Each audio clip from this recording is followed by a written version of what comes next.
No vídeo a seguir, iremos falar sobre os soviéticos até o ano de 1964.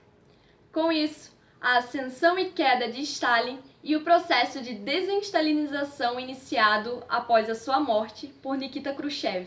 Além disso, falaremos sobre o começo e o fim do governo de Nikita e também abordaremos temas como a corrida espacial e armamentista e todas as outras relações socioeconômicas que se sucederam com o governo dele. Bom, após a Segunda Guerra Mundial, a União Soviética, governada por Stalin nessa época, se viu totalmente destruída. Assim, os principais objetivos eram a sua própria reconstrução e a consolidação da sua liderança no bloco comunista.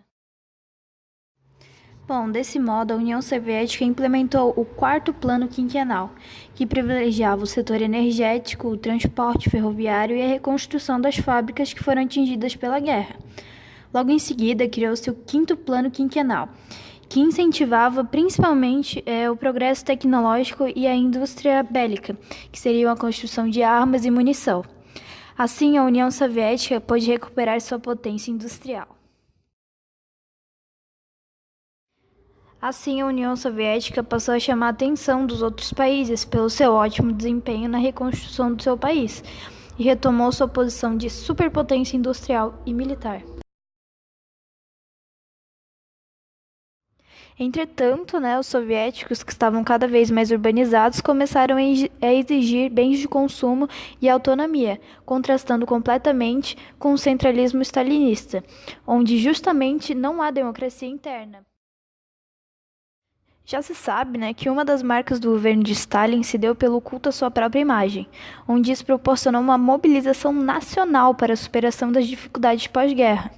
Além disso, o governo de Stalin se solidificou de uma forma bastante radical, onde, por meio de repressões e prisões, ele eliminou os divergentes das oposições, se tornando cada vez mais forte.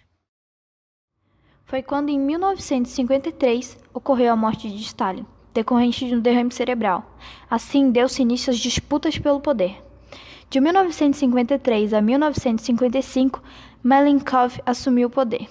Logo depois, de 1955 a 1964, assumiu Khrushchev, onde se destacou por dar início ao processo de desestalinização. Além disso, Khrushchev considerava ultrapassadas as ideias de Lenin sobre a inevitabilidade de uma guerra entre o socialismo e o capitalismo. Na concepção dele, os dois poderiam viver muito bem. Bom, a desestalinização de Khrushchev tinha como objetivo a descentralização administrativa e o incentivo à produção de bens de consumo, com o intuito de elevar o padrão de vida da população, além de acreditar na liberação cultural e na elevação do bem-estar social como táticas para alcançar a eficiência econômica e tecnológica. Com isso, os soviéticos foram pioneiros na corrida espacial, ao lançarem em 1957 o satélite artificial de Sputnik e concretizarem o primeiro voo espacial tripulado com o astronauta Yuri Gagarin. Assim, quebraram o mito ocidental de que apenas os Estados Unidos produziam tecnologia sofisticada. Nikita Khrushchev lançou vários planos políticos quando ele assumiu como presidente. Um deles foi a coexistência pacífica com os Estados Unidos, onde ele tinha uma parceria, conseguia fazer negócios e também a flexibilidade político-econômica, que eram ideias totalmente divergentes dos seus aliados do bloco econômico comunista. E ele trabalhou bastante nessa descentralização do poder.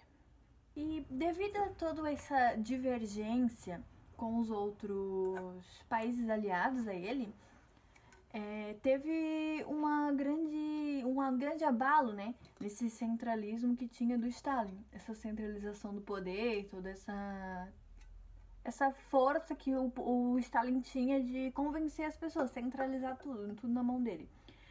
E então eles ficaram bem abalados, esses pessoas que apoiavam o Estado ficaram muito abaladas quando o Nikita entrou, porque o Nikita era totalmente diferente de todos os ideais que todo mundo tinha. E surgiram várias dissidências externas. No ano de 1956, ocorreu uma grande agitação política na Rússia. que cresceu bastante, descontroladamente, principalmente na Polônia, onde um ex-presidente que tinha sido escorraçado pelo Stalin, ele foi posto no poder novamente pelo povo, e na Hungria aconteceu a mesma coisa, mostrando nessa época ainda mais o sentimento do povo dele querer esse dinamismo, dele querer essa autonomia que não estava tendo antes, que agora, depois do Stalin, depois que o Nikita assumiu, começou a ter muito mais essa autonomia, esse dinamismo, essa tolerância. Que não tinha. Em resposta a todas essas renomeações de pessoas no poder, o exército soviético entrou em ação, invadindo a Hungria, e tomaram Budapeste e mataram cerca de 200 húngaros, o que abalou um pouco tudo que estava acontecendo e deu uma apaziguada. Entretanto, Nikita Khrushchev continuava em seus discursos falando que o socialismo tinha duas vias, e ele elogiava que não ocorresse essa neutralidade e esse apaziguamento entre essas vias, e que as pessoas tinham que entender que o pensamento dele era dessas duas vias, e ele ia continuar seguindo o pensamento dele e dessa estabilidade e flexibilidade que ele tinha, né? A China, com Mao Tse-tung no poder, se opôs totalmente aos planos de Nikita. O Mao Tse-tung afirmava que a coexistência pacífica era uma traição aos princípios socialistas, o que culminou no ano de 1959 ao rompimento da aliança nuclear que tinham entre diante de toda essa briga entre União Soviética e China. Entra em 1961 a Albânia, que ela rompe ligações com a União Soviética e se alia à China.